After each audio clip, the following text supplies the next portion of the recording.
Hello and welcome to People in Profit. I'm Charles Pellegrin. And this week, we look ahead to the Paris Olympic and Paralympic Games due to start on Friday, July 26th. The city and country have been preparing for this global event since 2017.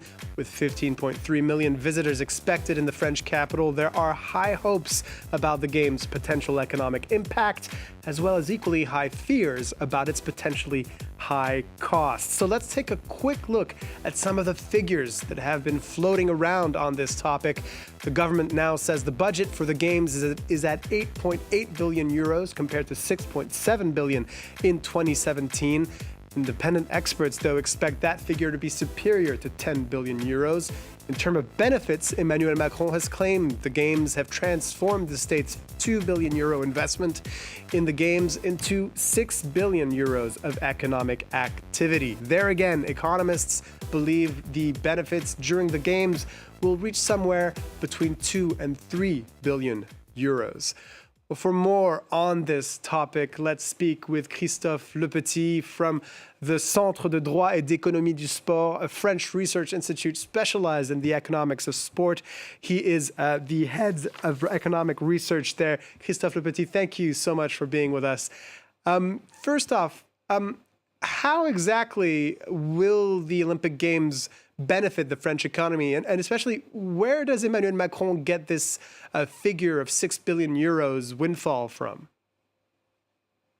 I'm not really sure where it comes from because I know a part of this because in 2016, during the bidding phase, we did a study, an economic impact study for Paris 2024 bidding committee. And we estimated at that time the economic impact for the Paris region between 5.3 billion euros and 10.7 billion euros.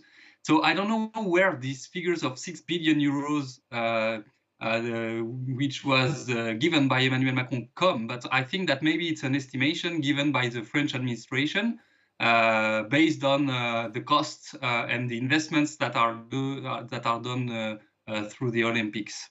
So we can expect a surge in demand for accommodation, food and beverages, transport. This is what's going to happen in the short term during the event.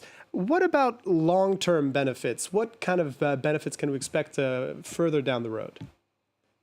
Yeah, you're right. Regarding the short term, that's true that the main part of the economic impact will be given through the construction sector, the tourism sector, and all the organization sector, that means all the event industry. And there will be an impact, and we will publish in a couple of days an update of our economic study. But maybe the most important part is what happened or not on the long term. And on the long term, you can have different kind of effects. You can have economic effects. I think that Paris is expected to renew the way it's seen internationally speaking. And expect to increase the tourism after the Games, but you can also have many social effects, and that's maybe something very, very important through what we call the legacy of the Games. We hope that probably the game can increase sports participation, and thanks to that, reduce the cost of what we call sedentarity, that means inactivity, people that are not practicing sports. So through the publicizing and advertising of sports at a global scale, the Games could help the local sports economy grow further. Is that what you're saying?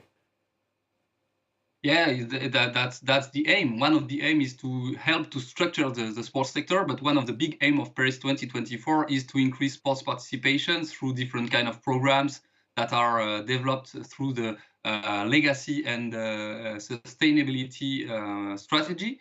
And one of the most important program that was developed by Paris 2024 with the French state is to implement sports participation in the schools through 30 minutes of sports participation per day.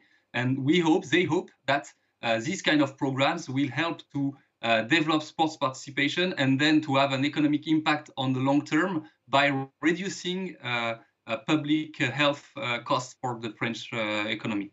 So stay on the same topic, but looking at the cost of things here, these games have been presented by the organizing committee as being very sensible, very responsible in terms of the amount of new construction that will have to take place, which is really not much. It's just one new aquatic center in the north of Paris that they've promised will be used after that by local associations for educational purposes.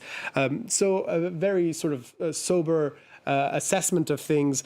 Is that your assessment as well, that that these are responsible games, that what is being built will have a long-term shelf life? Yeah, I can agree with that, because there had been a study done by a French cabinet called Asteres, and they analyzed the cost of different editions of the games. And their conclusion is that probably Paris 2024 will be on the top three regarding the low cost. That means that it will be sober games, which was the promise done at the really beginning. And it is possible that kind of thing, because yes, you're right. We had already 95% of facilities that were existing before the games, and we only build 5% of them through the aquatic center, but also through the two villages, the athlete villages and the cluster of media. These two facilities will be converted after the games in habitations and local for small businesses. So yes, we don't build a lot of facilities. So that means that we have only 4.5 billion euros investments in facilities overall, and then we have the cost of the game itself, which is today about 4.4 billion euros. So a cost of 8.8, as you reminded at the beginning of the show. Mm-hmm. Well, we'll move on to a different topic now. The games are also an opportunity to help some sectors of the economy, for instance, with objectives to boost the amounts of Olympics branded goods that are made in France, and to help the government's push to, quote unquote, reindustrialize the country. Well, our reporter Jade Levin and Aurore Dupuis visited the factory of a French plush toy maker that's making some of the official mascots for the game. She spoke to the company's CEO about the challenges of rivaling manufacturing powerhouses like China. Take a look. They're the commercial darlings of Paris 2024. Phrygian caps are the mascots of the Olympic and Paralympic Games. 1,000 toys are manufactured here every day. It's quite a lot to take on. We keep pushing forward to avoid being stressed, but we're still feeling the pressure. 2 French companies have been selected to make these mascots. One makes them entirely in China. The other, Doudou et Compagnie, is betting on its factory in Brittany, with local seamstresses proud of their made-in-France products. Right now I'm assembling the whole mascot, attaching the front to the back. Doing everything from A to Z feels good. It's priceless. I never thought I'd be making mascots for the Olympics one day. It's a great opportunity here in Brittany to show what we're capable of. But these plush toys represent only 25% of the company's total production. 50% was planned initially. The rest are made in its Chinese factory. But why not produce them all in France? That's impossible, according to its CEO, as labor represents 90% of the toy's cost. We know very well that labor costs in Europe and France are much higher than in Asia or China. We needed a fair balance. The mascot needed to be accessible to all consumers. We couldn't manufacture several million mascots in France. It was utopian. In China, the cost of a Phrygian cap is 25 euros compared to 40 for the made-in-France version, which is of better quality.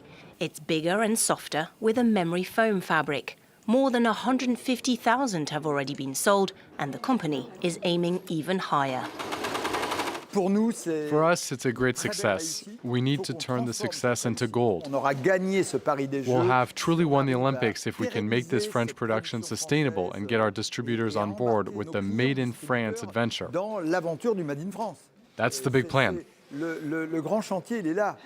Next step, creating a training school within the factory to attract younger generations and perpetuate French craftsmanship.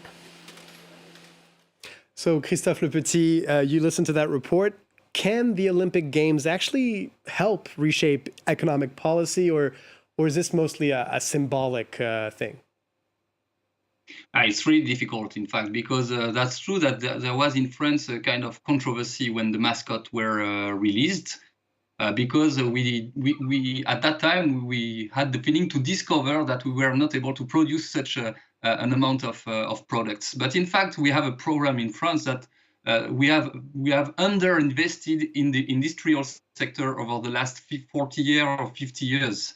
And now, yes, maybe the games can be a booster to put at the agenda the need to now reindustrialize France, to invest in our industry. But the games are not going to change the rules or to be a game changer just in 4 years. So that could be maybe something can be a booster, but it will not be alone something that will change differently the industrial figure of France. So baby steps then. One last question for you. Looking back at previous editions of Summer Olympics especially, what would you say is the perfect example of a game that's been profitable or really beneficial from an economic standpoint? That's a difficult question, because we should discuss profitable for who. Maybe for regarding the country itself, something like that, we can talk about Los Angeles 84. Regarding urban construction, maybe Barcelona 1992 was a good example, because the city was really transformed thanks to the games and is now one of the big international capitals. So I would say maybe Los Angeles regarding the economics of the game itself, and maybe Barcelona 1992 regarding the urban regeneration that occurred thanks to the games. Well, the many different ways that the games can benefit a society and an economy, as you say there. Christophe Lepetit, who is the head of economic research at the Centre de Droit et d'économie du sport. Thank you so much for being with us. Thank you very much. Well, that's all we have time for this week. If you want to watch or listen to our previous editions, you can find People in Profit on the France 24 website or on the podcast platform of your choice. In the meantime, thank you for watching and stay tuned to France 24.